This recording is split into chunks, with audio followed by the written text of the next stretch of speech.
सहना भवतु सहनौ भुनक्तु सह वीर्यं करवावहै तेजस्विनावधीतमस्तु मा विद्विषावहै। ॐ शान्ति शान्ति शान्तिः। ॐ पूर्णमदः पूर्णमिदं पूर्णात् पूर्णमुदच्यते पूर्णस्य पूर्णमादाय पूर्णमेवावशिष्यते। ॐ शान्ति शान्ति शान्तिः। श्रुतिस्मृतिपुराणानाम् आलयं करुणालयं नमामि भगवत्पादं शङ्करं लोकशङ्करं शङ्करं शङ्कराचार्यं केशवं बादरायणं सूत्रभाष्यकृतौ वन्दे भगवन्तौ पुनः पुनः। ईश्वरो गुरुरात्मेति मूर्तिभेदविभागिने व्योमवद्व्याप्तदेहाय दक्षिणामूर्तये नमः। तो आत्मपुराण ने હવે કથા ચાલી રહી છે। કહેવામાં આવ્યું કે કોઈક ઋષિના કેણચિત પ્રોક્તમ ઇતિહાસમ એવં શૃણુ। કોઈક ઋષિએ કહેલો ઇતિહાસ તમે સાંભળો, ગુરુજી શિષ્યોને કહે છે। ઇન્દ્રાશ્વિના મર્મરૂપમ અશ્વિનો વીક્ષકોપતઃ। અશ્વિની કુમારોને જોઈને અત્યંત ગુસ્સે થયેલા કોઈ ઋષિએ ઇન્દ્રને અશ્વિની કુમારો વચ્ચે બનેલું જે ગુપ્ત વસ્તુ છે એ જાહેર કરતા ક્રોધમાં કહ્યું, ઋષિ કશ્ચિત પુરા પ્રાપ્તો અશ્વિનો કાર્ય ગૌરવાત। કોઈક ઋષિ અશ્વિની કુમાર પાસે પોતાનું કામ કરાવવા માટે ગયા હશે। અજ્ઞાત પેલા લોકોએ કે દાદ ના આપી અને ઋષિનું અપમાન થયું। તાભ્યામ ઊંચે તૌ કુપિતૌ હિ સહ। અંતેથી ઋષિએ ગુસ્સામાં આવીને અશ્વિની કુમારને કહ્યું, અશ્વિનો યોજાને કર્મ પાપ કૃતમ કૃતમ। એ અશ્વિની કુમારો તમે અત્યંત પાપિષ્ઠ કર્મ કર્યું છે હું જાણું છું। ઘણા ઘણો મહાવૃષ્ટિમ પ્રકટીકુરુતે યથા। જેવી રીતે કોઈ મેઘ બધાની સમક્ષ વૃષ્ટિને પ્રગટ કરે તેવી રીતે તમારું એ પાપ જે છુપાઈને કરેલું છે હું પ્રગટ કરી દઈશ જે મારું કામ નહીં કરતો। પ્રકટમ દુષ્કૃતમ કર્મ કરિષ્યામિ તથાહ્યમ કરિષ્યતો યદા નૈતત્ કાર્યમ મે મોહિતો યુવાન। અત્યંત ગરમ આવી ગયેલા તમે બંને જો મારું કાર્ય નહીં કરતો મેઘ જેવી રીતે વૃષ્ટિ પ્રગટ કરી તેવી રીતે તમારું પાપ કર્મ હું જગત સમક્ષ પ્રગટ કરી દઈશ એવું ક્રોધમાં આવીને કોઈ ઋષિએ કહ્યું। એ વક્તો મહાત્માનું અશ્વિનો દીર્ઘદર્શિનો। અશ્વિની કુમારો જયારે આ પ્રકારે કહેવામાં આવ્યું તો મહાત્મા હતા, આત્મજ્ઞાની હતા, દીર્ઘ દૃષ્ટિ ધરાવનારા હતા। આવયો કીદરેવૈતિ એવેતિ મત્વેત્થમ પ્રોષિતુર્મુનિમ। અશ્વિની કુમાર વિચાર કરે કે આ પ્રકારે કાર્ય જાહેર થઈ જશે તો વાસ્તવમાં આપણે યશ જ મળવાનો છે એમ વિચારને એમણે મુનિને કહ્યું, આવાભ્યામ કિમ કૃતમ કર્મ દુષ્કૃતમ ક્રૂરવત કથમ કેન વાપે નિમિત્તેન તન્નૌ નિર્ણય ભોમને વર્ણય ભોમને। હે મુનિ આપ વર્ણન કરો કે એવું તો કયું ક્રૂર કર્મ કર્યું છે, કથમ કેવી રીતે કર્યું, કયું ક્રૂર કર્મ કર્યું, કેવી રીતે કર્યું, કયા કારણથી કર્યું, આ બધું હે ઋષિ આપ વર્ણન કરો। રહસ્યમ આયોશ્ચેત્વમ સમ્યક વક્ષસી માનદ। હે ઋષિ આપ તો માન આપનારા છો સારી રીતે જો એ રહસ્યના વ્યક્ત કરી દેશો કરીશ્યાવસ તતઃ કાર્યમ ત્વદીયમ નામ હિનવ, તો અમે તમારું કાર્ય કરીશું, જે એ બધું બહાર પાડી દેશું, અમે મારા વચનનો ભંગ નહીં કરીએ. ઇત્યુક્તે મુનિરપ્યાત્મક કાર્યાર્થી સર્વવિત્તમ, એ મુનિ આ બધી સગળી જ ઘટના જાણતા હતા, જે પોતાનું કાર્ય કરાવવાની ઈચ્છા ધરાવતા હતા. એ મુનિએ પણ તદીયમ કર્મ નિખિલમ સનિમિત્તમ તયોર જગવ, અને ત્યારે એ સમગ્ર કર્મ, ક્રૂર કર્મ જે અશ્વિની કુમારે કર્યું હતું એ નિમિત્ત કારણ સહિત કહેવા માટે તત્પર થયા. એમણે પ્રારંભ કર્યો. પરમેષ્ઠનમારભ્ય પૌતિમાશ્યાવધિર મહાન વિદ્યાવંશ પ્રવૃત્તોયમ ચિત્રશિષ્યેરને કથા. અશ્વિની કુમારે જો પરમેષ્ઠથી પ્રારંભ કરીને આ જે ગુરુ શિષ્ય પરંપરા પૌતિમાશ્યાવધિ છેક પૌતિમાસ સુધી આ મહાન ગુરુ શિષ્ય પરંપરા જે છે પ્રવૃત્ત થયેલી છે. વિદ્યાવંશ પ્રવૃત્તોયમ, આ વિદ્યાવંશ આ જ્ઞાન પરંપરા પ્રવૃત્ત થયેલી છે. ચિત્ર અદભુત શિષ્ય અનેકધા, અનેક વિશિષ્ટ પ્રકારના શિષ્યો ધરાવનારી આ પરંપરા પ્રવૃત્ત થઈ છે પરમેષ્ઠથી મળીને પૌતિમાસ સુધી. બ્રહ્મણો દ્વાદશોયસ્તુ દધ્યંગ આથર્ણ સ્મૃત, બ્રહ્માજીથી માંડીને જે 12મા શિષ્ય હતા જે દધ્યંગ આથર્વણ હતા. પુંવંશે થર્ણ શિષ્ય દૈવસ્ય યવયોર ગુરુ, એ શ્રીકુમારો એ દૈવ અથર્વાના શિષ્ય દધ્યંગ આથર્વણ તમારા જે ગુરુ હતા એ બ્રહ્માજીથી 12મી પેઢી હતા, એટલે 12મા શિષ્ય હતા. બ્રહ્મ વિદ્યા વિસંપન્ન મધુકાંડાર્થવિદ મુનિ, એ દધ્યંગ આથર્ણ ઋષિ કેવા હતા તો મધુકાંડની જે વિદ્યા છે જાણનારા. બ્રહ્મ વિદ્યા વિસંપન્ન, બ્રહ્મ વિદ્યાથી સંપન્ન થયેલા એ મુનિ. યુવામ વેદમ સમાધ્યાપ્ય કર્મકાંડાર્થમબ્રવીત, એ તમારા ગુરુ હતા. તમને બંનેને વેદનો કર્મકાંડ વિભાગ હતો એનું બધું જ જ્ઞાન પ્રદાન કરીને. વેદાંતાર્થમ વિહાય યુવયો અવિરક્તયો, તો તમારા બંનેમાં વૈરાગ્ય ન હોવાના કારણે વેદાંતનું જ્ઞાન મેળવવાની યોગ્યતા ન હતી, માટે એ છોડીને બાકીનો વેદ છે એનું તમને સારી રીતે જ્ઞાન પ્રદાન કર્યું. ઉચુતશ્ચ યુવામ તમ હિ યથાધીતમ યથાશ્રુતમ, તમે લોકોએ પણ યથા અધીતમ યથાશ્રુતમ,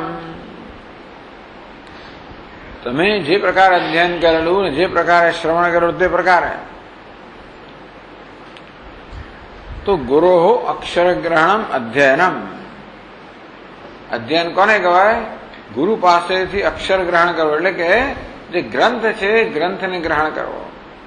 ટૂંકમાં બધા મંત્રો ભણી લેવા, એનો પાઠ કરવો, સસ્વર પાઠ કરવાની ક્ષમતા પ્રાપ્ત કરવી, કંઠસ્થ કરવા આખા ગ્રંથને, એને અધ્યયન કહેવાય. શ્રવણંતુ તાત્પર્ય વધારણમિતિ ભેદ, ત્યારે એ જ ગ્રંથ, એ જ બધા જે મંત્રો હોય એના તાત્પર્ય નિશ્ચય કરવો એને શ્રવણ કહેવામાં આવે છે. તાત્પર્યના નિશ્ચયને શ્રવણ કહેવામાં આવે છે. અધ્યયન પહેલું પગથિયું અધ્યયન, પહેલા ગ્રંથને શીખી લેવો. બાળકો જયારે વ્યાકરણ શીખવા પણ જાય ને ગુરુકુળમાં, ત્યારે પહેલા એમને આખા બધા પાણીની સૂત્ર એની વૃત્તિ સાથે કંઠસ્થ જ કરાવે, તો સમજે નહીં, બધું પટપટ પટપટ બધું બોલી જાય. પછી આખો ગ્રંથ પાણીના બધા સૂત્રો વૃત્તિ બાળકોને બરોબર કંઠસ્થ થઈ ગઈ, પછી ગુરુજી એ આખો અર્થ સમજાવે. તો પેલા ગ્રંથને સાંભળીને કંઠસ્થ કરો સસ્વર, એ સૂત્રો એ સ્વર સહિત છે, તો એને અધ્યયન કહેવામાં આવ્યું. પછી એનો અર્થ જાણવો એને શ્રવણ કહેવામાં આવ્યું. એટલે કહ્યું ઉચ્ચ તુસ્યવામ તમ યથાધીતમ યથાશ્રુતમ, તમે પણ ગુરુજી પાસે વેદનું જે પ્રકારે અધ્યયન કરેલું અને શ્રવણ કરેલું તમે પણ ત્વાષ્ટાય વિશ્વરૂપાય, તમે ત્વાષ્ટ વિશ્વરૂપને તમારા શિષ્યને એ જ પ્રમાણે તમે પણ અધ્યયન શ્રવણ કરાવ્યું. અંજસ્મય સોપી સોપી ચ એણે પણ એ તો વિશ્વરૂપ જે ત્વાષ્ટ હતા એને આહુદી ત્વાષ્ટને પોતાના શિષ્યને કહ્યું, એણે અંગિરસને પોતાના શિષ્યને કહ્યું. આ પ્રકારે આ ગુરુ શિષ્ય પરંપરા દ્વારા છેક પૌત્યમાસ સુધી આ વિદ્યા તો કે પ્રાપ્ત થઈ. એવં પરંપરા પ્રાપ્તા પૌત્યમાસ્ય ત્વયંપરા. આ પ્રકારે પૌત્યમાસ સુધી પરંપરાગત આ વિદ્યા પ્રાપ્ત થઈ. વિદ્યા સા પૌત્યમાસ્ય ગુરુ સર્વદ્વિજન્મનામ પરા વિદ્યા. એટલે ટીકાકાર કહે છે એવં વિદ્યા પરંપરાયા યમ સા પ્રસિદ્ધા પરા ઉત્કૃષ્ટા વિદ્યા. ઉત્કૃષ્ટ વેદ વિદ્યા છે એ પૌત્યમાસ્ય ઋષિ સુધી પ્રાપ્ત થઈ. હવે જો તમે ધ્યાન આપ્યું હોય તો આ દધ્યંગ આથર્ણ ઋષિએ પોતાના શિષ્યો અશ્વિની કુમારોને વેદાંત સિવાયનો જે વેદ છે એનું અધ્યાપન કરેલો. એ પરંપરા કહે એટલે પહેલી પાઠમાં કહે છે એ 20મા પાના પર નચે એવં વેદાંતાર્થ પરંપરા લોપ. આ વર્ણન જો આપણે લઈએ અક્ષરશઃ તો એનો અર્થ એ થયો કે આ ગુરુ પરંપરામાં વેદાંતનું અધ્યયન હતું જ નહીં, માત્ર વેદનું જ અધ્યયન હતું, કર્મકાંડનું. તો વેદાંતાર્થ પરંપરા લોપ એનો અર્થ એવો થયો કે શું વેદાંતના અર્થની પરંપરાનો લોપ થઈ ગયો? તો કે નહીં. તદર્થ બોધાત પૂર્વમેવ અધ્યાપકત્વ ઉક્તે. આ બધા મુનિઓ ઋષિઓને પણ વેદાંતની વિદ્યાઓ પ્રાપ્ત થયેલી, પણ એ વેદાંતની વિદ્યા બ્રહ્મ વિદ્યા પ્રાપ્ત કરતા પહેલા એટલે કે એની યોગ્યતા પ્રાપ્ત કરતા પહેલા એ લોકોના પ્રકારે કર્મકાંડનું જ્ઞાન મળેલું એની વાત કરવામાં આવી. તદર્થ બોધાત પૂર્વમેવ અધ્યાપકત્વોક્તેતિ શંકનીયમ.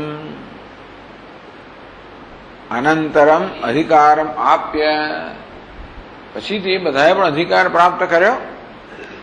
વિદ્યા અવાપ્તિ અને એ પ્રકારે બધાએ બ્રહ્મ વિદ્યા પ્રાપ્ત કરી છે. યથા અશ્વિનો અશ્વિની કુમારનો પહેલા માત્ર કર્મકાંડ જ કહેવામાં આવ્યું, વેદનો પહેલો વિભાગ. એમણે પણ પછી અધિકારિત્વ યોગ્યતા પ્રાપ્ત કરીને બ્રહ્મ વિદ્યા જે મેળવી એ પછી બ્રહ્મ વિદ્યાની પરંપરા પણ એ પ્રકારે ચાલુ રહી. તથા ત્વાષ્ટા દેહ અપી વેદાદિ ગ્રહણાનંતરમ સતી યોગ્યત્વે તલ્લાભ સંભવાત. આ કથામાં આપણને કહેવામાં આવશે કે પહેલા કેવી રીતે માત્ર કર્મકાંડ કે વેદનું એમને જ્ઞાન આપવામાં આવ્યું અને પછી અશ્વિની કુમારો યોગ્યતા પ્રાપ્ત કરી પછી કેવી રીતે એમને બ્રહ્મ વિદ્યાનું પણ અધ્યાપન કરવામાં આવ્યું. તે જ રીતે બીજા બધા મુનિઓ વિશે પણ સમજી લેવાનું કે એમને પહેલા કર્મકાંડ અને પછી બ્રહ્મ વિદ્યા. અને તેથી બ્રહ્મ વિદ્યાની પરંપરા પૌત્યમાસ્ય ઋષિ સુધી આવી.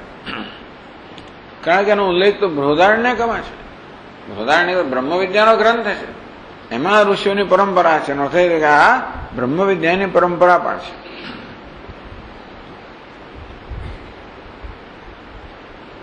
છે. ટીકાકાર કહે છે એવં વિદ્યા પરંપરા એમ સા પ્રસિદ્ધામ પરા વિદ્યા. આ પરા વિદ્યા પૌત્યમાસ્ય ઋષિ સુધી આવી. પરા એટલે આમ તો મુંડકો ઉપનિષદમાં અપરા અને પરા બે વિદ્યા કહેવામાં આવી. અપરા વિદ્યા એટલે કર્મકાંડ વિદ્યા, પરા વિદ્યા એટલે બ્રહ્મ વિદ્યા. પછી આ પરા વિદ્યા આવે એટલે બીજી પાદનોમાં કહે છે વેદાંતાર્થસ્ય અદ્યાપી અલાભાત પરાય ન પરબ્રહ્મણ વિદ્યા વિપરીત્ય ઉત્કૃષ્ટાયથી વ્યાખ્યા. એટલે ટીકાકાર પરાનો અર્થ ઉત્કૃષ્ટ, ઉત્કૃષ્ટ વિદ્યા પ્રાપ્ત થઈ, હજી બ્રહ્મ વિદ્યા પ્રાપ્ત થઈ નથી. એટલા માટે પરાનો અર્થ બ્રહ્મ વિદ્યાને કર્યો, ઉત્કૃષ્ટ પ્રકારે કર્યો. ઉત્કૃષ્ટા વિદ્યા પૌત્યમાસ્ય પ્રાપ્તા. ઉત્કૃષ્ટ વિદ્યા પૌત્યમાસ્ય સુધી પ્રાપ્ત થઈ. સ પૌત્યમાસ્ય નૃલોકવર્તનામ દ્વિજાનામ ગુરુ અભૂદિતિ વિદ્યા સા પૌત્યમાસ્યભૂત ગુરુ સર્વદ્વિજન્મનામ. અને પૌત્યમાસ્ય બધા દ્વિજન્મ, બધા દ્વિજાતિ યજ્ઞોપવિત કરેલું અને વેદનું અધ્યયન કરવા યોગ્યતા ધરાવનારા જે કે આ પૃથ્વીલોક પર છે એ બધાના ગુરુ પૌતિમાશ્ય રહ્યા. એમનાથી જ પછી બાકી પરંપરા ચાલુ રહી. તો 20મા પાના પર હવે 103મા શ્લોકથી આગળ ગયા છે. દધ્યંગિતે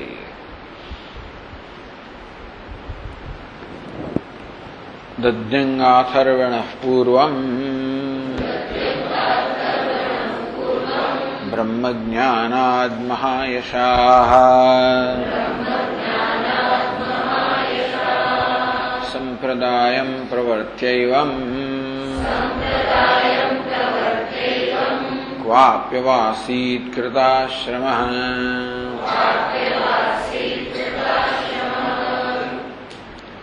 આ અધિકારિત્વનો પ્રશ્ન અશ્વિની કુમારથી શરૂ થયો છે. ત્યાં સુધી વાંધો નથી. દધ્યંગ આથર્વણ ઋષિને તો બ્રહ્મ વિદ્યા પ્રાપ્ત હતી. દધ્યંગ આથર્વણ પૂર્વમ બ્રહ્મજ્ઞાનાદ મહાયશાઃ. બ્રહ્મજ્ઞાનાદ બ્રહ્મજ્ઞાન હેતુકમ મહાયશ પ્રાપ્ત. બ્રહ્મજ્ઞાનને કારણે જેનો મહાનિશ પ્રાપ્ત થયેલો છે એવા દધ્યંગ આથર્વણ ઋષિ સંપ્રદાય એવં પ્રવર્ત્ય આ પ્રકારે પોતાના શિષ્યો અશ્વિન કુમાર વગેરે છેવટે આ સંપ્રદાયનું પ્રવર્તન કરે ને, એટલે કે પોતાનું કાર્ય એમણે કર્યું. ગુરુ પણ એ કાર્ય છે કે પોતાની વિદ્યા અધિકારી શિષ્યને પ્રદાન કરવી જોઈએ, જેથી એ વિદ્યા લુપ્ત ના થઈ જાય. ઘણી વાર થતું હોય કે વિદ્યા લુપ્ત થઈ જાય છે. ઘણા જ્યોતિષીઓ હોય છે, ઘણા વૈદ્યો હોય છે, એ બીજી વિશેષ વિદ્યા ધરાવનારા કેટલાક લોકોને યોગ્ય શિષ્ય પ્રાપ્ત ન થાય તો એમની સાથે લુપ્ત થઈ જાય છે વિદ્યા. એવી કેટલી વિદ્યાઓ લુપ્ત થઈ ગઈ, યોગ્ય નથી. એટલે દધ્યંગ આથર્વણે પણ પોતાના એટલા યોગ્ય શિષ્યને વિદ્યા પ્રદાન કરીને આ સંપ્રદાય છે એને પ્રવર્તિત કર્યો. પછી ક્વાપી દેશે કૃતાશ્રમ સન, એમણે કોઈક સ્થળે પોતાના આશ્રમની રચના કરીને આસીદ અવાત્સીદ વાસમ કૃતવાન, એક આશ્રમમાં નિવાસ કરતા હતા. પછી આગળ કહે છે દેવાનામ સુરાણામ ચ મનુષ્યાણામ અપિ દ્વિજઃ સમો ભૂત્વા તદા તત્ર નિવસન્ન કરોત સુખમ.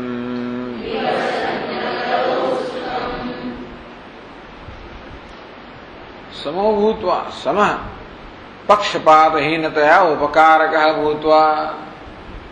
આ દધ્યંગ આશ્રમણ સમાન ભાવ ધરાવનારા હતા. દેવાનામ અસુરાણામ ચ મનુષ્યાણામ અપિ દ્વિજઃ. દેવતાઓ હોય, અસુરો હોય કે મનુષ્ય હોય, બધા પ્રત્યે સમાન ભાવ. કઈ રીતે? પક્ષપાતહીનતયા ઉપકારક, બધા પ્રત્યે સમાન રીતે ઉપકારક. સમાનતા ક્યાં છે? એમના પ્રત્યે ઉપકાર કરવામાં. એમના પ્રત્યે વર્તનમાં કદાચ સમાનતા નહીં હોય, દરેક સાથે જે યોગ્ય હોય એ પ્રકારનું વર્તન કરે. પણ ઋષિના હૃદયમાં અન્ય પ્રત્યે ઉપકાર કરવાની ભાવના સમાન જ હતી. એ દેવતા હોય, અસુરો હોય કે મનુષ્ય હોય, બધા પ્રત્યે ઉપકારક છે. એ પ્રકારે સમો ભૂત્વા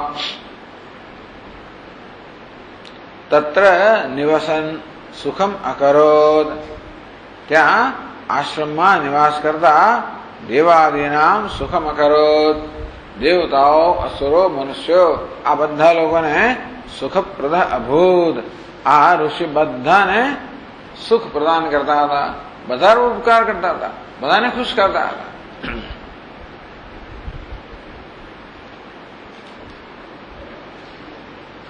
યસ્મૈ યદ્રોચતે તસ્મૈ ફલમ સોપાયમાદિશત ઉદરકાનપి તત્રત્યાન સુખ દુઃખકરાન બહૂન.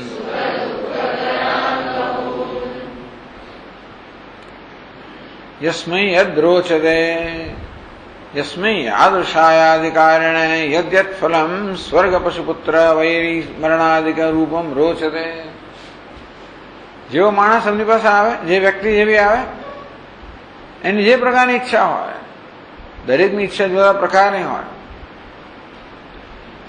દરેકની ઈચ્છા પણ પોતાની યોગ્યતા પ્રમાણેની જ હોય. જેવું આપણા મનનું બંધારણ હોય, જેવી આપણી યોગ્યતા એ પ્રકારની ઈચ્છા હોવાની.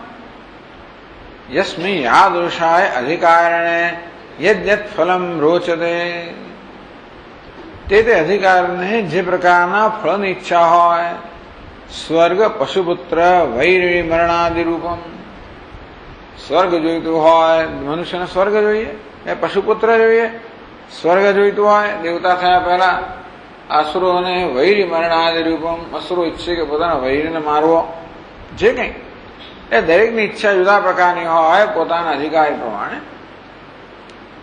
તો યસ્મૈ યદ રોચતે તસ્મૈ ફલમ સોપાયમાં આદિશત, ઉપાય સહિત એ ફળ કેમ પ્રાપ્ત કરવું, એના ઉપાય સહિત કયા પ્રકારનું કર્મ વગેરે કરવું, એ કર્મ ઉપાય સહિત એ ફળનો ઉપદેશ કરે.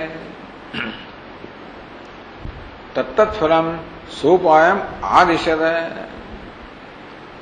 અસ્મિન યાગાદ રૂપે ઉપાય કૃતે ઇદમ ફલમ ભવતી ઉપદિષ્ટવાન. જો ભાઈ આ પ્રકારનો યાગ વગેરે કરશો તો તમને આ ઈચ્છિત ફળ પ્રાપ્ત થશે. પશુ માટે આ યાગ, પુત્ર માટે આ યાગ, સ્વર્ગ માટે પેલો યાગ, અને જો મૃત્યુ પેલા વૈરીને મારો હોય તો આ પ્રકારનો યાગ, શેર વગેરે યાગ કરો. તો ત્યાં જ અટકી નતા જતા.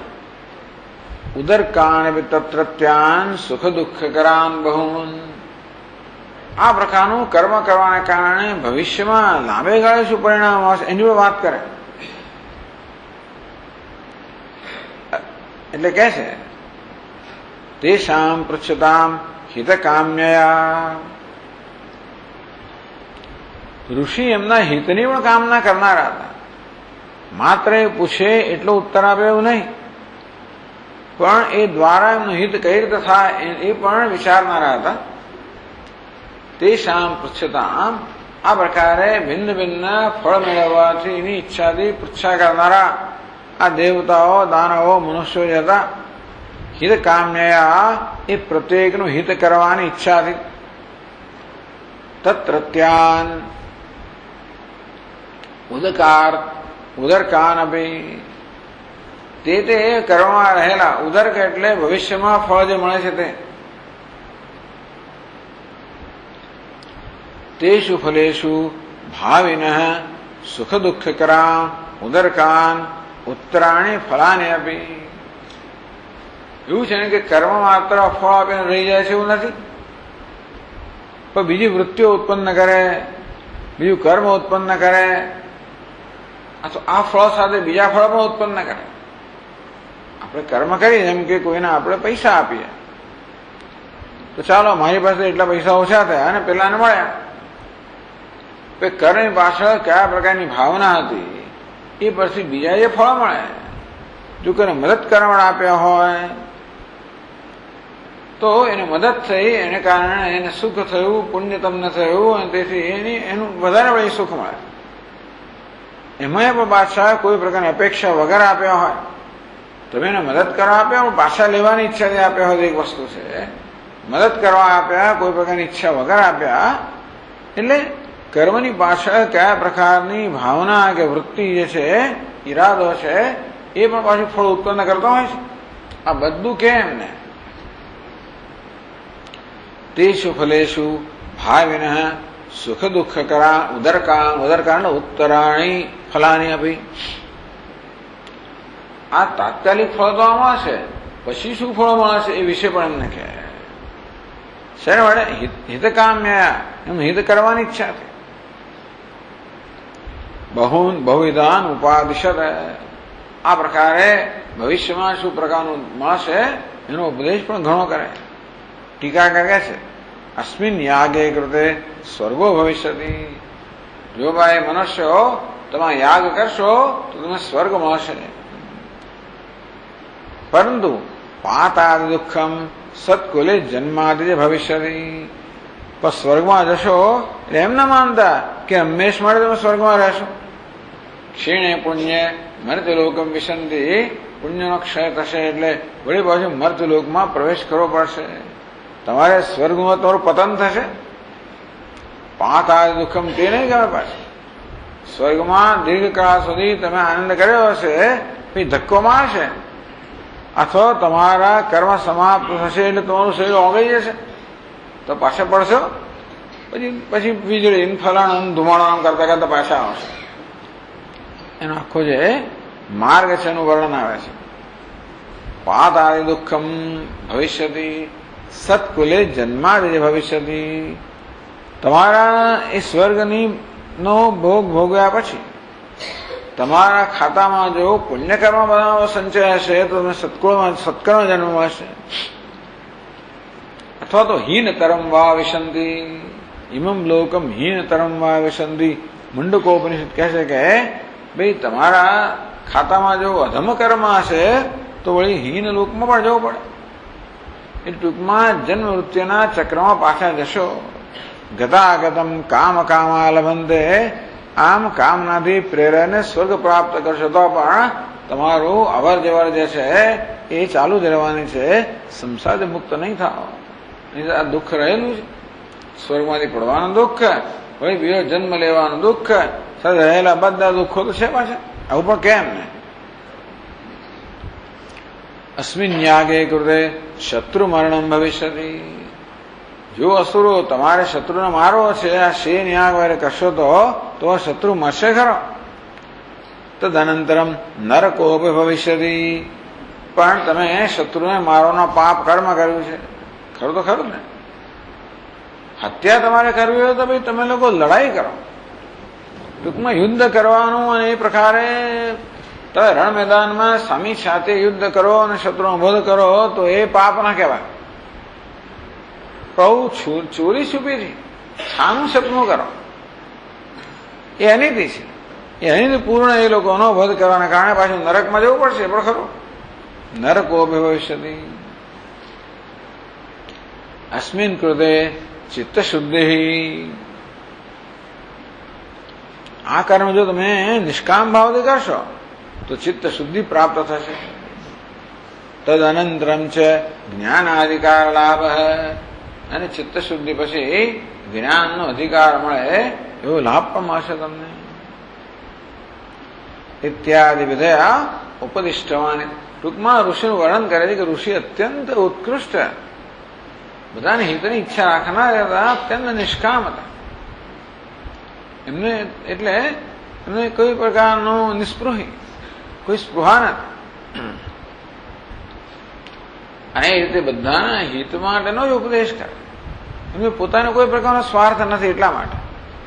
નહીતર આપણો પોતાનો સ્વાર્થ ઉપદેશ કરતા કરતા આપણો સ્વાર્થ પછી સાધે લઈએ. આપણે આમ બહારથી ઉપદેશ કરીએ ખરા, અને કદાચ એને હિતનો ઉપદેશ પણ કરતા હોઈએ, પણ આપણા સ્વાર્થની કેવી કઈ ઈચ્છા હોય તો એ દ્વારા પણ આપણો સ્વાર્થ સાધી લઈએ ખરા. એમની કોઈ પ્રકારની સ્પૃહા નથી. અલુક્ષાહ ધર્મ કામા સ્યુ. તમે એની પાસે જાઓ. અથવા એ દેખ કર્મ વિચિકિત્સા વા વૃત્ત વિચિકિત્સા વા સ્યાત એ તત્ર બ્રાહ્મણા સમ્મર્ષિણ યુક્તા આયુક્તા અલુક્ષાહ ધર્મ કામા સ્યુ.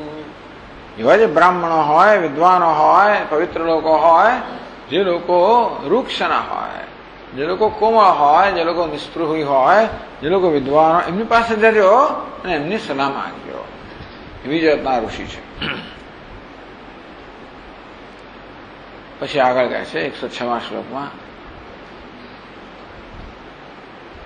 બ્રહ્મ વિદ્યાર્થિનઃ પુંસઃ એવં વક્તિ દ્વિજોત્તમઃ અધિકારમ સાધયત પશ્ચાદ વક્ષ્યામિ વસ્ત્વિમાન.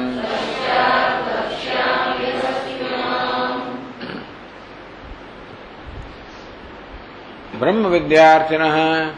કોઈ બ્રહ્મ વિદ્યાર્થી અર્થાત બ્રહ્મ વિદ્યાની ઈચ્છા કરીને કોઈ આવ્યું હોય કોઈક એવું પણ હોય જે બ્રહ્મ વિદ્યામાં આવ્યું કે ભગવાન મને હજી ભગવો બ્રહ્મેથી મને આ બ્રહ્મનો ઉપદેશ કરો. તો એવમ વક્તિ દ્વિજોત્તમ, આ દ્વિજામાં ઉત્તમ દદ્ધિંગ આથર્વણ ઋષિ આ પ્રકારે કહે. અધિકારમ સાધયત, હે શિષ્યો પહેલા તમે અધિકાર પ્રાપ્ત કરો, બ્રહ્મ વિદ્યાની યોગ્યતા પ્રાપ્ત કરો. બ્રહ્મ વિદ્યા કામાંજનાન પ્રતિતુ એવમ વક્તિ સ્મ, એ ભૂતકાળ માની લેવાનું. વક્તિ સ્મ, બ્રહ્મ વિદ્યાની ઈચ્છા કરનારા કોઈ લોકો આવે તો એમને માટે આ પ્રકારે કહેતા. યદ્યુયમ અધિકારમ સાધન ચતુષ્ટ સંપત્તિ રૂપમ સાધયત સંપાદયત. એ શિષ્યો તમે જિજ્ઞાસો, તમે સાધન ચતુષ્ટ સંપત્તિ રૂપી અધિકાર પહેલા પ્રાપ્ત કરો. પશ્ચાત ઇમામ વસ્તુ વક્ષ્યામિ તત્સંપત્તે અનંતરમ ઇમામ બ્રહ્મ વિદ્યા વક્ષ્યામિ ઉપદેક્ષ્યામિ. ત્યાર પછી જરૂર હું તમને બ્રહ્મ વિદ્યાનો ઉપદેશ કરીશ, પહેલા યોગ્યતા પ્રાપ્ત કરો. એટલે જે પ્રકારની વ્યક્તિ એમની પાસે આવે એનું જે રીતે હિત થતું હોય એ પ્રકારની વાત કરે. એટલે બધાને બ્રહ્મ વિદ્યાનો ઉપદેશ કરે એવું નહીં, કારણ કે પેલાની જરૂર નથી. એની યોગ્યતા પ્રમાણે, એની ઈચ્છા પ્રમાણે, છતાં પણ એ દ્વારા હિત થાય એ રીતે વાત કરે. એવં વ્યવસ્થિતે તસ્મિન અગમત કીર્તિરસ્ય હિ લોકત્રયીં દિશશ્ચૈવ પ્રદિશોऽપि મહાત્મનઃ.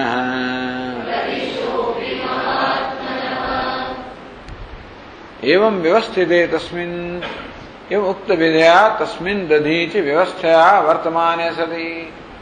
આ પ્રકારે દધીચ ઋષિ ત્યાં નિવાસ કરતા હતા અને આ પ્રકારે વ્યવહાર કરતા હતા. ત્યારે અસ્ય મહાત્મન કીર્તિ, આ મહાત્માની કીર્તિ તો સર્વત્ર પ્રસૃતવતી, બધી દિશામાં, લોકત્રયીમ, ત્રણેય લોકની અંદર, દિશશ્ચૈવ પ્રદિશવ, બધી દિશાઓમાં અને પ્રદિશાઓમાં અને ત્રણેય લોકની અંદર આ મહાત્માની કીર્તિ ફેલાઈ ગઈ. આ તો દધીચી દધ્યંગ આથર્વણ ઋષિ, એમનું આ એક સામાન્ય ભૂમિકા કહેવામાં આવે. હવે આવે છે કે ભાઈ એ દધ્યંગ આથર્વણે વિશેષ કરીને આ જે અશ્વિની કુમારો છે એમની સાથે કયા પ્રકારનો વ્યવહાર કર્યો એની વાત હવે કરે છે.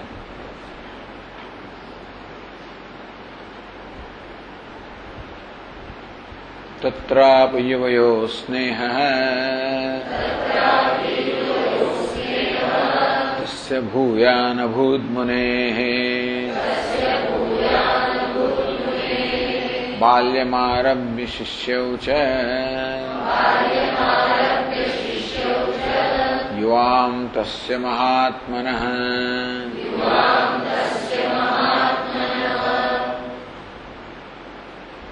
હે અશ્વિનો, હે અશ્વિની કુમારો, તત્રાપि યુવયોઃ મુનેઃ ભૂયાન સ્નેહ અભૂત. ઋષિ આવા હતા, બધા પ્રત્યે સમદ્રષ્ટિ ધરાવનાર હતા, તો પણ તમે બે બાળકો હતા એમના પ્રત્યે વિશેષ સ્નેહ હતો. તત્ર સમત્વેન વર્તમાને બી, બધા પ્રત્યે સમાનતા છો તો પણ તસ્ય દધીચ મહાત્મના સ્નેહ યુવયો વિષય ભૂયાન અધિક અભૂત. તમારા બે માટે એ દધ્યંગ આથર્વણ ઋષિને વિશેષ સ્નેહ હતું. બાલ્યમ આરભ્ય શિષ્યો છે યુવામ તસ્ય મહાત્માને, કારણ કે તમે તો બાળપણથી માણીને એ મહાત્માના શિષ્યો હોવાના કારણે તમારા પ્રત્યે એમને વિશેષ સ્નેહ હતો. યુવયોર વિષયાસક્તિમ વીક્ષાસૌ યાચિતોપિ નાદાત પૂર્ણાત્મનો વિદ્યામ અધિકાર વિવર્જનાત. યુવયો વિષયાસક્તિ વીક્ષ્ય તો બંને બાળકો હતા, બંને યુવાનો હતા, વિષયમાં આસક્ત હતા, એટલે કે તમારા વૈરાગ્યનો ભાવ હતો વીક્ષ જોઈને. એવમ સ્નેહાધિક્યે બી પદ્યામ યાચિતો બી તમે યાચના કરી. કોની યાચના કરી? વિદ્યામ. તમે લોકોએ એ ઋષિ પાસેથી બ્રહ્મ વિદ્યાની યાચના કરી. તમારા પ્રત્યે વિશેષ સ્નેહ હોવા છતાં પણ તમે જયારે બ્રહ્મ વિદ્યાની યાચના કરી તો પણ યુવયો વિષયાસક્તિ વીક્ષ્ય તમારા બંનેની વિષયમાં જ આસક્તિ હતી, અર્થાત વૈરાગ્યનો અભાવ તો એ જોઈને યાચિતોપી તમે એમને યાચના કરી હોવા છતાં પણ ન દાત એમણે તમને આ વિદ્યા પ્રદાન ન કરી. પૂર્ણાત્મા વિદ્યામ ન દાત ન દત્તવાન. કેમ? અધિકાર વિવર્જના યોયો તત્ર અધિકાર અભાદિતિ. બ્રહ્મ વિદ્યામાં તમારા બહેનો અધિકાર ન હોવાને કારણે તમે આટલા પ્રિય હતા અને તમે માગણી પણ કરી અને તોય પણ ઋષિએ તમને બ્રહ્મ વિદ્યાનો ઉપદેશ ન કર્યો. એટલે સ્નેહ હોવા છતાં પણ ઋષિ સ્નેહને વશ થઈ ગયા નથી. સ્નેહ અધિક સ્નેહ કરો પણ એને કારણે ભાન ભૂલી ગયા નથી.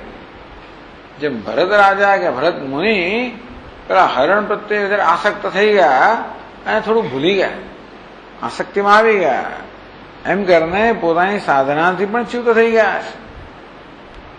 એટલા માટે છેલ્લી ઘડી એમને હરણ બાળ યાદ આવી, તેમને હરણ રૂપે જન્મ લેવો પડ્યો. દધ્ય આથરોના બે બાળકો માટે કે યુવાનો અત્યંત સ્નેહ છતાં પણ એ હવે રીતે મોહમાં નથી આવી ગયા. પૂર્ણાત્મન. કઈ વિદ્યા? પૂર્ણાત્મા એ પૂર્ણાત્મા સુસમીક્ષતામ જગદિદમ તદ્બાધિતમ દૃશ્યતામ. આત્મા પૂર્ણ છે. કેવું પૂર્ણ છે? બિન શરતી પૂર્ણ છે. નિરુપાધિક પૂર્ણતા. ઘણી વસ્તુ પૂર્ણ કહેવાય આપણે સોપાધિક, શરત સહિત પૂર્ણ કહેવાય. આત્મા તો પૂર્ણ નિરુપાધિક બિન શરતી તો પૂર્ણ છે.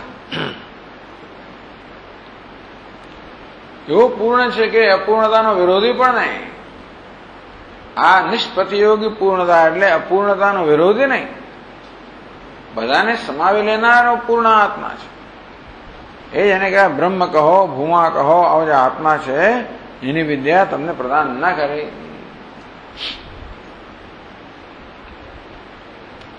શા માટે? એને દ્રષ્ટાંત આપે છે. અકાલે હિ યથા વૃષ્ટિ યથા દીપો દિવાકરે અન્નમ યથાત્વજીર્ણે સ્યાદ દત્તમ વાપી ગતસ્પૃહે.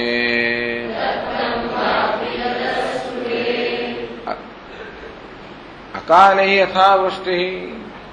ખૂબ વરસાદ તો પડે પણ અકાળ, જરૂર ના હોય ત્યારે પડે. એ વરસાદનો કોઈ અર્થ નથી. યથા દીપો દિવા કરે તો સૂર્યની સામે તમે દીવો ધરો, સૂર્યને ઉજાળવા માટે એનો અર્થ નથી. સૂર્યને ઉજાળવા માટે દીવો ધરો, શું અર્થ છે? અન્નમ યથા તો અજીર્ણ અજીર્ણ. જેના પેટમાં પહેલાનું લીધેલું અન્ન પચ્યું નથી એને તમે અન્ન આપો, એનો પણ અર્થ નથી. દત્તમ વાપી ગતસ્પૃહે. અથવા જેનામાંથી સ્પૃહા જતી રહી છે, વિરક્ત મનુષ્ય છે, એને તમે દાન કરો. અનિચ્છા જે ઈચ્છા નથી ધરાવનારા એને દાન કર દો. આ બધી વસ્તુઓ તો કેવી છે? અનર્થક છે. અનર્થક એટલે અર્થહીન છે, એનાથી કોઈ અર્થ સરતો નથી.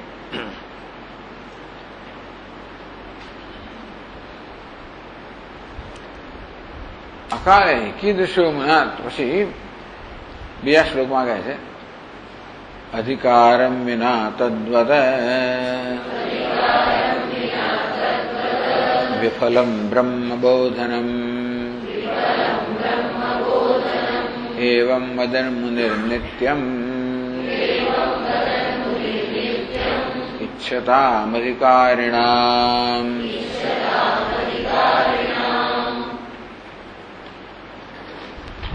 અધિકારમ વિના તદ્વદ વિફલમ બ્રહ્મબોધનમ. તે રીતે બ્રહ્મબોધનમ બ્રહ્મનો ઉપદેશ અધિકારી ન હોય એને બ્રહ્મનો ઉપદેશ આ પ્રકાર નિષ્ફળ છે એ દ્રષ્ટાંત આપે.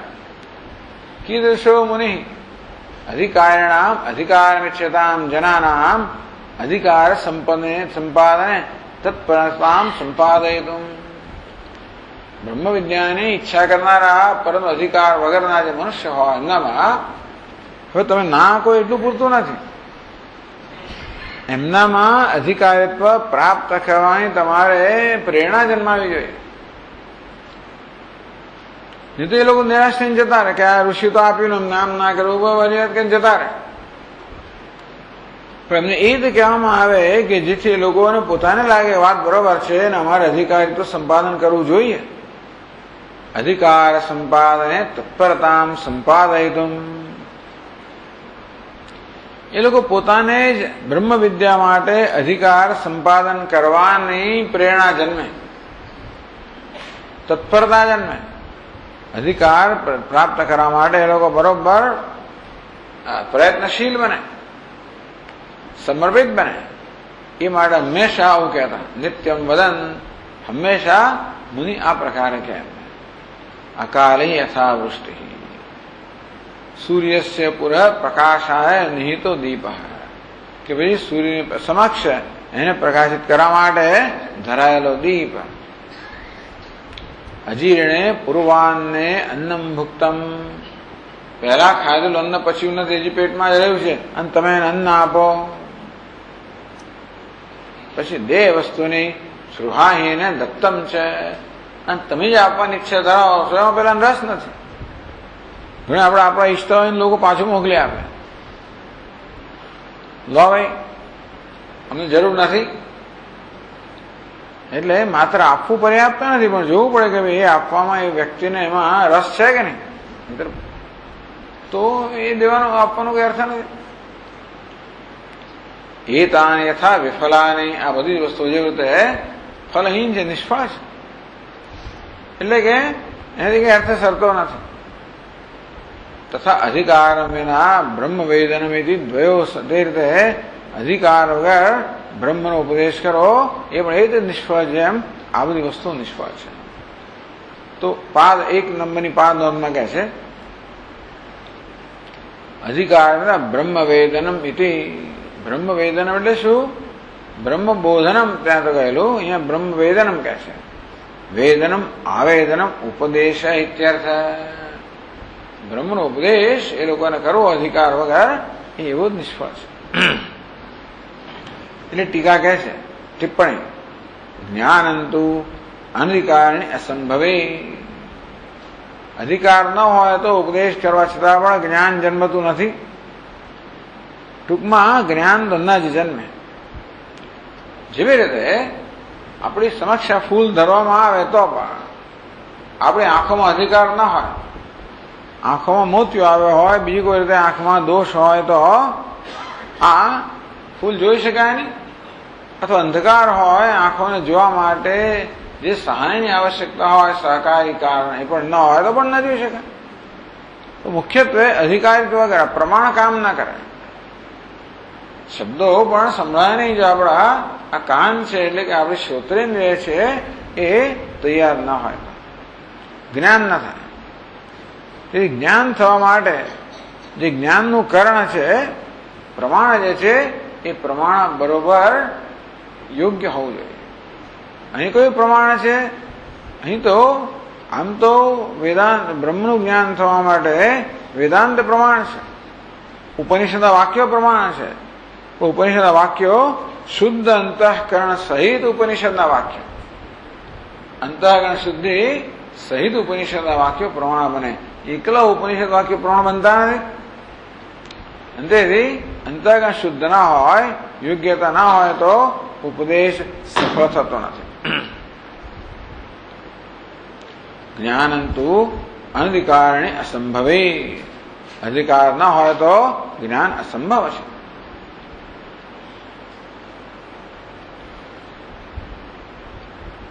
જો અકાલ વૃષ્ટિ વૈયર્થે, જેમ અકાળ કાળ વગરની જે અયોગ્ય સમયે વરસાદ પડે એમ વ્યર્થ જાય, પાણી વહી જાય, એનો ઉપયોગ ન થાય. સદી સૂર્ય દીપ ગતશ્રી અવલોક્ય હૈ. સૂર્ય હોય તમે દીવો દેખાડો તો એ દીવાને તે ઝાંખો થઈ જાય. આમ તમને અંધારા રૂમમાં દીવો બહુ સરસ દેખાય, સૂર્યની સામે દીવો લઈ જાઓ, દીવો જ ના દેખાય. ગતશ્રી, આ દીવાનો તેજ છે એ એકદમ ઝાંખો પડી જાય. ગતશ અવલોક્ય દીપ વિદ્યા નિશ્રીકત્વ પ્રતિભાસે. તે રીતે વિદ્યા પણ કેવી બની જાય? નિસ્તેજ બની જાય. સૂર્યની સમક્ષ દીવો જેમ નિસ્તેજ બની જાય તેવી રીતે આ બ્રહ્મ વિદ્યારૂપી દીપ તમે અનધિકારી સમક્ષ જયારે ધરો ત્યારે નિસ્તેજ બની જાય. અર્થાત દીવો સામાન્ય રીતે અંધકાર દૂર કરવાનું પોતાનું કાર્ય કરવું જોઈએ, અથવા દીવો જે છે એ વિષયને પ્રકાશિત કરવાનું કાર્ય કરવો જોઈએ. પણ જયારે એ અયોગ્ય વિષય હોય તો દીવો પ્રકાશિત ન કરે. સૂર્ય અયોગ્ય વિષય છે માટે દીવો એને પ્રકાશિત ન કરી શકે. તેવી રીતે આ બ્રહ્મ વિદ્યા પણ ખરેખર બોધ, આ બ્રહ્મનો બોધ છે એ પ્રકાશિત કરવો છે બ્રહ્મને. પણ અધિકારી સમક્ષ એ બ્રહ્મ બોધ રૂપી દીવો ધરવામાં આવે તો એ બ્રહ્મને પ્રકાશિત કરી શકતો નથી.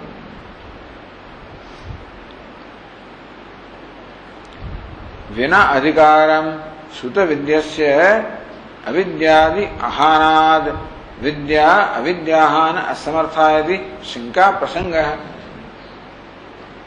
એટલે અધિકાર વગર, યોગ્યતા વગર અધારે વિદ્યાનું શ્રવણ કરવામાં પણ આવે તો પણ અવિદ્યાદિ આહાનાદ, એની અવિદ્યા કહો, અસ્મિતા કહો, રાગદ્વેષ કહો, જતું નથી. બ્રહ્મ વિદ્યાના ઉપદેશ થવા છતાં પણ અવિદ્યા અને અવિદ્યામાંથી જન્મેલા બધા રાગદ્વેષ વગેરે જતા નથી હોતા. કારણ કે હવે આ બ્રહ્મ વિદ્યા જે છે એ અનધિકારી સમક્ષ ધરવામાં આવે છે.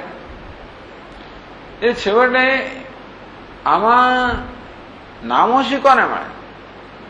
શાસ્ત્રે નામોશી મળે, ઉપદેશ નામોશી મળે, ગુરુને નામોશી મળે. નામોશી મળે કે વાત તો મોટી મોટી કરે છે ને થતું છે નહીં કે તો શાસ્ત્ર પ્રમાણ છે ને આ બધું પ્રમાણ છે, થતું નથી. અંધેથી આ એટલે કહ્યું બ્રહ્મ વિદ્યા અવિદ્યાહાન સમર્થા, એટલે કે આ બ્રહ્મ વિદ્યા તો અવિદ્યા દૂર કરવા સમર્થ નથી. એ પ્રકારનો સંશય જન્મે જો અનધિકારને બોધ કરવામાં આવે. પછી ગતસ્પૃહે દત્તમ વા ગતસ્પૃહસ્ય શ્રોત્રા વિદ્યા તિરસ્કારે દૃષ્ટાંત. અને જેને ઈચ્છા નથી ને દાન કરવામાં આવે તો તમારા દાનનો તિરસ્કાર થાય. તમે જેને ઈચ્છા નથી ને દાન કરો તો પાછું મોકલી આપે. ટૂંકમાં તમારો તિરસ્કાર થાય, દાનનો તિરસ્કાર થાય. તે રીતે જેને બ્રહ્મ વિદ્યાની યોગ્યતા નથી એને તમે નહીં, જેને સાંભળવાની ઈચ્છા નથી એને તમે ઉપદેશ કરો તો એનો તિરસ્કાર થવાનો જ છે. વિદ્યા તિરસ્કારે દૃષ્ટાંતો, કેવી રીતે વિદ્યાનો તિરસ્કાર થાય એનું આ દૃષ્ટાંત છે. કયું દૃષ્ટાંત? કે જેને સ્પૃહા નથી, ઈચ્છા નથી, એને તમે દાન આપો છો એનું એક તો તિરસ્કાર થાય, આ બ્રહ્મ વિદ્યાનો તિરસ્કાર થાય. નિરીહ દીયમાન અપી તુચ્છી કુર્વન ઉપેક્ષતે. ઈચ્છા વગરનો જે છે એને આપો તોય પણ એની તુચ્છ કરે કે આ શું લાવે, શું નહીં આવે, છોડો, મને નહીં જોઈએ એમ કરીને તુચ્છ કુર્વન, એને તુચ્છ બનાવી દે અને એની ઉપેક્ષા કરે. આવું થાય તમે એટલે અયોગ્યને દાન આપવામાં આવે, આ સમયે વર્ષા થાય, અયોગ્યની સમક્ષ દીપ ધરવામાં આવે. એવમ અમુક્ષુ શ્રાવ્યમાણોપી વિદ્યાવિદ અભિપ્રાય. તેવી રીતે અમુમુક્ષુ, જે મુમુક્ષુ નથી એને તમે શ્રવણ કરાવો તો પણ વિદ્યાનો આ પ્રકારે તેને એનો તિરસ્કાર થાય. હવે કહે છે કે જુઓ ભાઈ આગળ તો આ વસ્તુ આવી ગઈ, નનું આ નનું ભેગા હોય, નનું ગાર્ગે અનધિકારેપી સત્ય સંરક્ષણાય વિદ્યાદાન ઉપપાદિતત્વાદ. આગળ જ આવી ગયું, અજાત શત્રુએ ગાર્ગને ઉપદેશ કર્યો ગાર્ગ્ય તો અધિકારી નથી, એ તો ઘમંડી છે, અધિકારી નથી. ગાર્ગ્ય અનધિકારે બી ગાર્ગ્યમાં અધિકાર નથી, છતાં પણ અજાત શત્રુએ ગાર્ગ્યને બ્રહ્મ વિદ્યાનો ઉપદેશ કર્યો. શેના માટે? સત્ય સંરક્ષણાય. કારણ કે અજાત શત્રુએ વચન આપેલું માટે, પોતાના વચનનું પાલન કરવા માટે ગાર્ગ્યનો ઉપદેશ કર્યો. વિદ્યાદાન ઉપવાદિતત્વાદ. પણ દૃષ્ટાંત છે કે અનધિકારી છે એને વિદ્યાનો ઉપદેશ કરવામાં આવ્યો તો તમે ના કેમ પાડો છો? અધિકાર માર્ગણમ અનિત્યમિતિ છે. તેથી હંમેશા અધિકાર જોવો એ હંમેશા બધે લાગુ પડતું નથી. અપવાદ આવી ગયો એ તમે નિયમથી ના કહી શકો કે અનધિકારી હોય ને વિદ્યાનું પ્રદાન ના જ થાય. જો કેવી અજાત શત્રુએ ગાર્ગ્યનો ઉપદેશ કરેલો. એની છે આવી જાતની શંકા હોય તો ના ઉત્તર છે કે ના તસ્ય સત્યાર્થવાદત્વા. ભાઈ આ અજાત શત્રુએ તો ઉપદેશ કર્યો કારણ સત્યવાદી હતો, તેથી પોતે જે કહ્યું હતું એનું પાલન કરવા માટે એનો ઉપદેશ કરે. સત્ય પ્રતિજ્ઞત્વાદી હેત્વંતરાત વિદ્યાદાન ઔચિત્યેવી ઔત્સર્ગિકત્વાદ અધિકાર અન્વેષણ સદોષાચેરી. અમુક અપવાદરૂપ છે. સત્ય પ્રતિજ્ઞત્વાદી હેત્વંતરા. પોતે જે પ્રતિજ્ઞા લીધી અને સત્ય કરવા માટે એક વિશેષ જે આ કિસ્સો છે જેમાં અજાત શત્રુએ ગાર્ગ્યનો ઉપદેશ કર્યો એ શું છે? અપવાદ છે. વિદ્યાદાન ઔચિત્ય એ પ્રસંગે વિદ્યાદાન કદાચ ઉચિત જણાય તો પણ ઔત્સર્ગિકત્વાદ અધિકાર અન્વેષણ સદોષાદ. પણ એ તો અપવાદ છે. ઉત્સર્ગ અને અપવાદ. ઉત્સર્ગ એટલે સામાન્ય નિયમ. સામાન્ય નિયમમાં તો તમારે બ્રહ્મ વિદ્યાની માંગણી કરનારમાં અધિકારનું અન્વેષણ કરવું જ જોઈએ કે અધિકારી તો છે કે નહીં. ત્યાં અજાત શત્રુના કિસ્સામાં અધિકારી વગર વિદ્યા પ્રદાન કરવાનું વિશેષ કારણ હતું કે પોતાના સત્યની એ પ્રતિજ્ઞાની રક્ષા કરવા માંગતો હતો. તમે તો એવું કઈ છે બંધાયેલા નથી, એ બંધાઈ ગયો હતો. એ પોતાની પ્રતિજ્ઞા ઇન્દ્ર પણ એટલે પ્રતર્કને બરોબર ઇન્દ્રને પકડ્યો ને એટલે ઇન્દ્રને કહ્યું કે ભાઈ તમે વરદાન આપ્યું છે, વર એટલે શ્રેષ્ઠ વસ્તુ આપી, જે શ્રેષ્ઠ લાગતું હોય આપો. એટલે ઇન્દ્ર પછી બ્રહ્મ વિદ્યાનો ઉપદેશ કરવાનો બંધાઈ ગયા. આ રીતે પોતાના વચનનું પ્રતિજ્ઞાનું પાલન કરવા રૂપી જે અપવાદ છે એ અપવાદમય એ સંજોગોમાં એ કરવામાં આવ્યું. પણ એનો તમે દ્રષ્ટાંત આપે ને એનો સામાન્ય નિયમ ન બનાવી શકો. એ સામાન્યતયા તો અધિકારીત્વનું અન્વેષણ કરવું જ જોઈએ.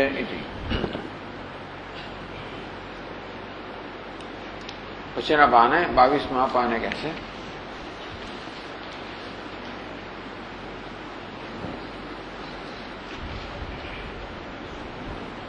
ઇત્થમ મનોવર્તમાને સદી. આ પ્રકારે આ મુનિની આ પ્રકારની પરિસ્થિતિ હતી. આવું હતું. મુનિ આ પ્રકારના હતા, એમનો વ્યવહાર આ પ્રકારનો હતો. ઇત્થમ મનોવર્તમાને સદી. હવે આ શું વાર્તાલાપ ચાલી રહ્યો છે? પેલા ઋષિ અને અશ્વિની કુમારો વચ્ચે વાર્તાલાપ ચાલે છે. એ યાદ રાખવાનું કોની વચ્ચે વાર્તાલાપ ચાલે છે. કે વાર્તાલાપ, સંવાદમાં સંવાદ.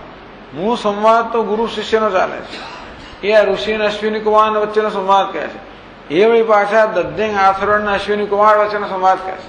એટલે ઇત્થમ મનોવર્તમાને સતી. એ ઋષિ બધું બહાર પાડી રહ્યા છે. એ બહાર પાડવા માટે આ બધી ભૂમિકા આપે છે. અશ્વિની કુમારોએ જે કર્મ કર્યું ક્રૂર કર્મ, એ ક્રૂર કર્મને જાહેર કરવા માટે અશ્વિની કુમારે શું કર્યું, શા માટે કર્યું અને કઈ રીતે કર્યું બધું કહો. ખાલી શું કર્યું એમ ના કહેશો. એટલે કયા સંજોગોમાં થયું, શા માટે, એ બધું કહેવું પડે ને. એ માટે ભૂમિકા રચાઈ રહી છે કે કયા સંજોગોમાં દધિંગ આથર્ણ ઋષિ અશ્વિની કુમારો સાથે કયા પ્રકારનો વ્યવહાર કર્યો. ઇત્થમ મનોવર્તમાન. તો મુનિ તો આ પ્રકારના હતા ભાઈ. દધિંગ આથર્ણ ઋષિ હતા એ તો આ પ્રકારના હતા કે નિસ્પૃહ હતા અને હંમેશા પોતાની સમક્ષ આવનારા જે કંઈ વ્યક્તિઓ હોય એ લોકોના હિત માટે જ હંમેશા એમનો ઉપદેશ કરતા હતા. અને એ પ્રકારે એમની ખ્યાતિ ત્રણેય લોકમાં અને બધી દિશાઓમાં પ્રવર્તમાન હતી. ઇત્થમ મનોવર્તમાને સતી भवतो इंद्रेण द्वेष कुतश्चित निमित्ता जात इत्याह। આ પ્રકારની સ્થિતિ પ્રવર્તમાન હતી ત્યારે તો બંને કોઈક રીતે ઇન્દ્ર પ્રત્યે દ્વેષ જન્મ્યો. તો બંને યુવાનો જે હતા એમને કુતશ્ચિત નિમિત્તાત કોઈ કારણથી ઇન્દ્ર પ્રત્યે તમને બેને રોષ જન્મ્યો, દ્વેષ જન્મ્યો. એ વાત હવે આગળ કરે છે રૂપ. રૂપ વિદ્યાભિસંપન્ન તરુણો યુદ્ધ દુર્મદો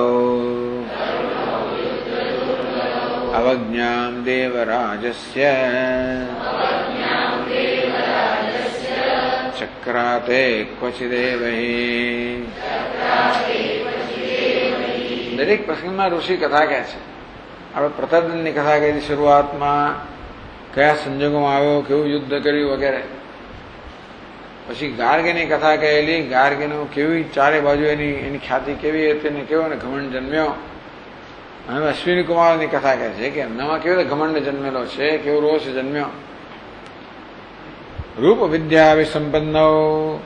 આ અશ્વિની કુમારો છે બહુ રૂપાળા છે અને ખૂબ વિદ્યા ધરાવનારા છે. રૂપ વિદ્યા અભિસંપન્ન, રૂપ અને સૌષ્ઠવ અને જ્ઞાન વિદ્યા બધું ધરાવનારા. તરુણો અત્યંત યુવાન છે.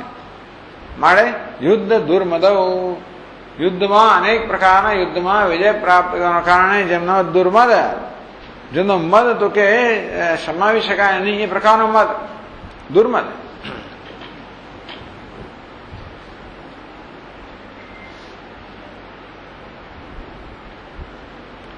અવજ્ઞામ દેવરાજસ્ય ચક્રાદે ક્વચિદેવહી. આવા તમે એટલે દુર્મદ હતો ને એટલા માટે તો અભિજાતનો મદ તમારા હોવાના કારણે ક્વચિત નિમિત્તે સતી, કોઈક નિમિત્તે જન્મ્યું, કોઈ કારણ જન્મ્યું, કોઈ કારણ બન્યું ખરું. એટલે એવું નથી કે કોઈ કારણ વગર તમને ઇન્દ્ર માટે રોષ જન્મ્યો, કોઈ કારણ બન્યું. દેવરાજ અવજ્ઞામ કૃતવંતો. તમે લોકો દેવરાજ ઇન્દ્રની અવજ્ઞા કરી, ઉપેક્ષા કરી કે અપમાન કર્યું. દેવરાજ અવજ્ઞામ ચક્રાતે. ત્યાં બંને દેવરાજ ઇન્દ્રની અવજ્ઞા કરી, ઉપેક્ષા કરી કે અપમાન કર્યું. કેમ ભાઈ કહે છે રૂપાદિ ગર્વિત હોવી. તમને રૂપનું અભિમાન છે, રૂપનું અભિમાન હતું, વિદ્યાનું અભિમાન હતું, યુદ્ધનું અભિમાન હતું, માટે બહુ દુર્મદ થઈ ગયેલા. કે લડાઈ યુદ્ધમાં પણ તમે જીત્યા હશે બધા યુદ્ધ, અને તેટલા માટે બહુ મદ એમનો અભિમાન તો બહુ આસમાન ચડી ગયો. પછી યુવાન હતા. પ્રૌઢોહમ યૌવનસ્થ વિષય વિષધરેહી પંચભી મર્મસંધૌ દષ્ટો નષ્ટો વિવેક સુતોદન યુવતી સ્વાદ સૌખ્ય નિષિન્ન શૈવી ચિંતા વિહીનમ મમ હૃદયમ માન ગર્વાતિરૂઢમ. માન ગર્વથી આરૂઢ મારું હૃદય એવા હતા. બરાબર. એટલે જે પ્રકારે વર્ણન કરવામાં આવે યુવાનો એ પ્રકારે હતા.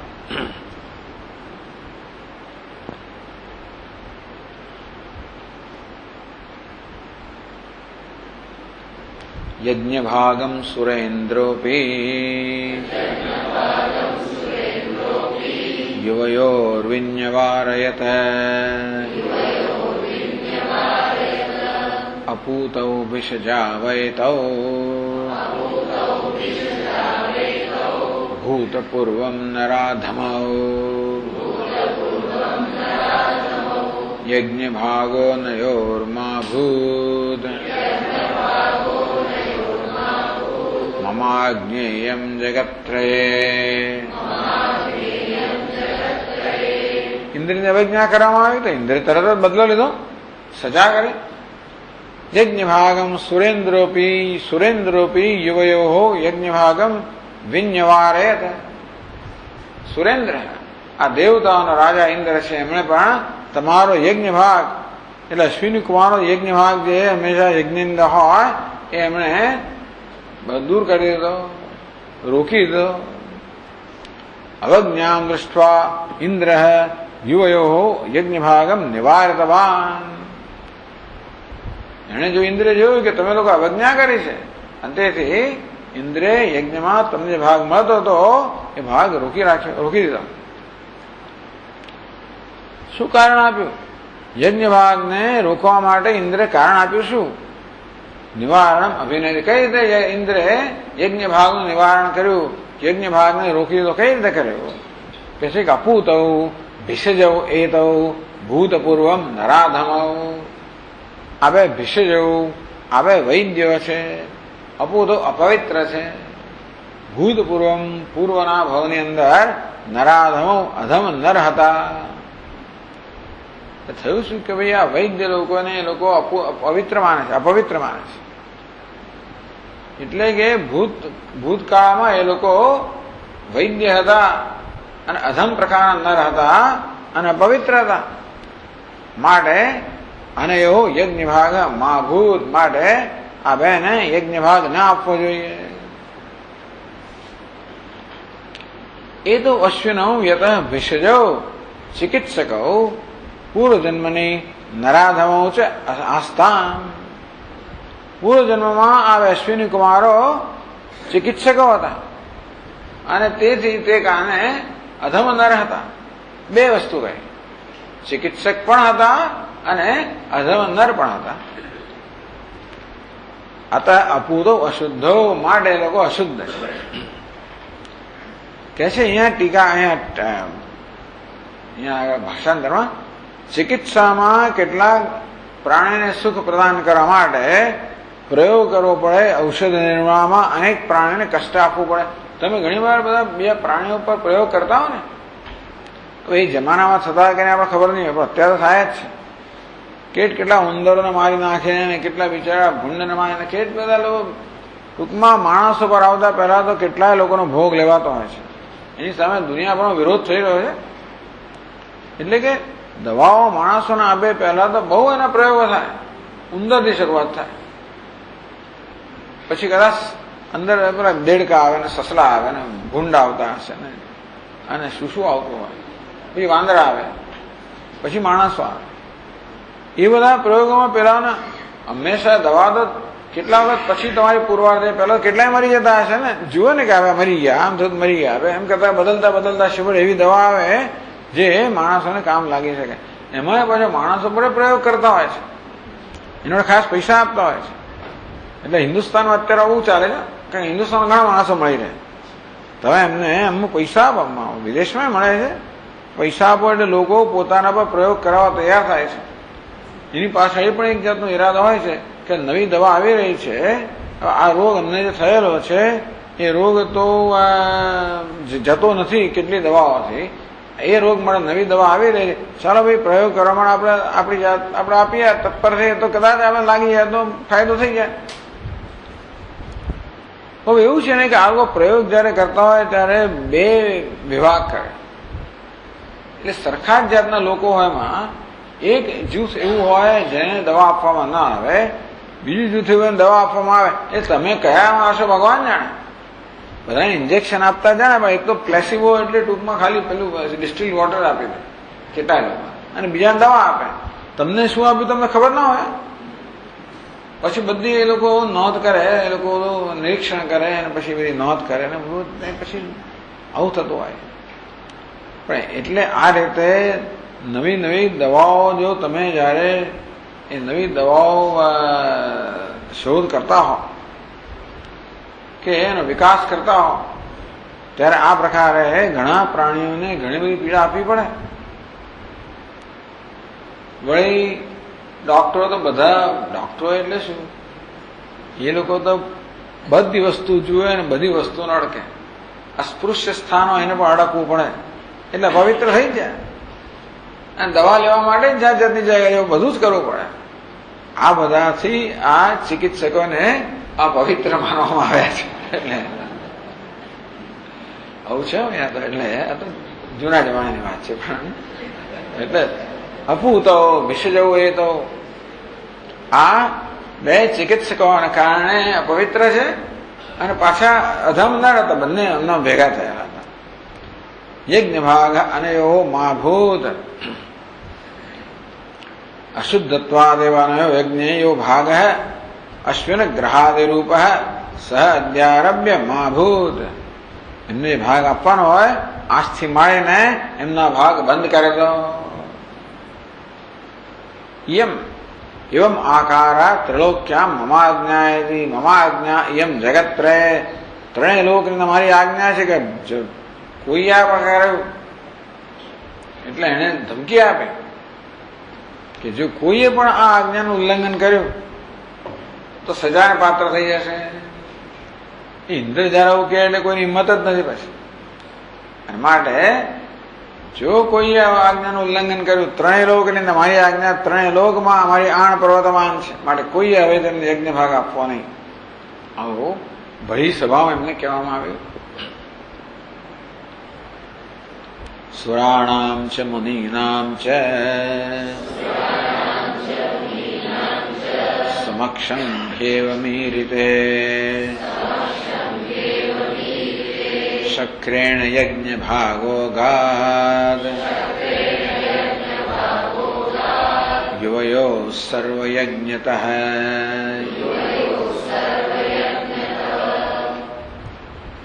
સુરાણામ ચ મુનિનામ ચ સમક્ષમ એવમ એ રીતે દેવાદિનામ સમ્મુખે ઇન્દ્રને એવું મુક્તે બધા ઋષિઓને દેવતાઓને સમ્મુખ બધાને દેખતા પ્રકાર કહેવામાં આવ્યો.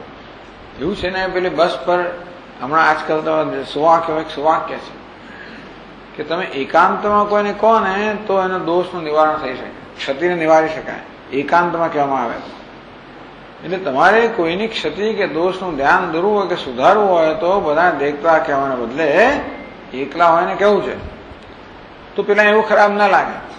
જ્યાં દેખતા કહ્યું એટલે ખલાસ અપમાન થઈ ગયો, બીજાને દેખતા અપમાન થયું, દોષ જાહેર થઈ ગયો, પછી તો એ સામે પ્રતિકાર જ કરે. તો કોઈને આપણે મદદ પણ કરવી હોય તો આવી રીતે એકાંતમાં કરવી જોઈએ. એવું ના કર્યું. ઇન્દ્રે જાહેરમાં સુરાણામ છે મુનિનામ છે સમક્ષમ એવમ એ રીતે દેવતાઓને મુનિઓ સમક્ષ આ પ્રકારે જયારે સનત કુમારોને કહેવામાં આવ્યું. એવમ અનેન પ્રકારેણ દુર્દાંતત્વા યજ્ઞ ભાગહીન યુવાંશ. તો તમે આવી રીતે દુર્દાંત છો, સ્વચ્છંદ છો, એ કોઈને કાબુમાં નથી. હવે જોયું જયારે ઇન્દ્રે અશ્વિની કુમારોને આવી રીતે જોયા ત્યારે બધા સમક્ષ તો અપમાન કરે ને તમારો ભાગ રોકી દેવામાં આવ્યો. શક્રેણ યજ્ઞ ભાગ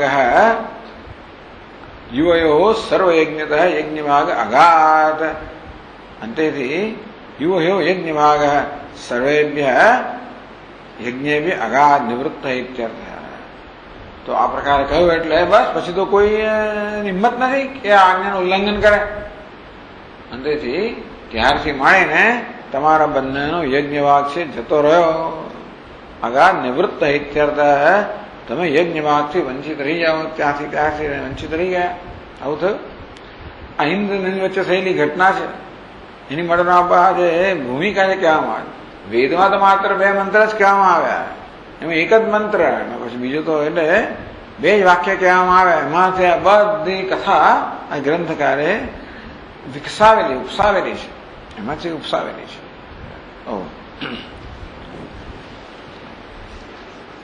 ઓમ પૂર્ણમદ પૂર્ણમિદં પૂર્ણાત પૂર્ણમુદચ્યતે પૂર્ણસ્ય પૂર્ણમાદાય પૂર્ણમેવાવશિષ્યતે. ઓમ શાંતિ શાંતિ શાંતિ. શંકરં શંકરાચાર્યં બાદરાયણં સૂત્રભાષ્યકૃતૌ વંદે ભગવन्तौ પુનઃ પુનઃ. ઈશ્વરો